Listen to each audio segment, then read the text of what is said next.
हुगली जिले के ग्रामीण पुलिस के दादपुर और पौलवा थाने में रामनवमी शोभा यात्रा को लेकर पुलिस प्रशासन और रामनवमी आयोजन समिति के सदस्यों की बैठक संपन्न हुई और इस बैठक में उपस्थित सभी शोभा यात्रा समिति के सदस्यों को हाईकोर्ट के निर्देशों की जानकारी देते हुए हुगली जिले के ग्रामीण पुलिस के DNT DSP प्रियाव्रत बख्शी ने आवश्यक दिशा निर्देश दिए।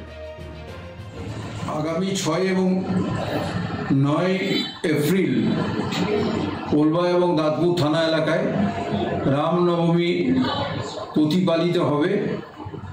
এই জন্য আজকে দাঁতপুর এবং পৌলবা থানাতে যে সমস্ত রামনবমী উদযাপন কমিটিগুলি আছে যারা মিছিল বার করবে তাদেরকে নিয়ে একটি সমন্বয় সভা হয়।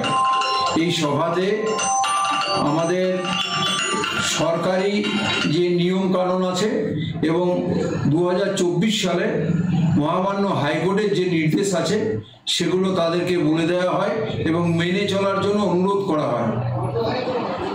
আমরা রামনবমী পালনের জন্য হুগলি জেলা পুলিশের তরফ থেকে আমাদের জেলার SP সাহেবের নির্দেশ মতো সমস্ত জায়গায় পুলিশ অ্যারেঞ্জমেন্ট থাকবে এবং শান্তি শৃঙ্খলা বজায় রাখার জন্য যা যা প্রয়োজন সেগুলো অ্যারেঞ্জ করা হবে।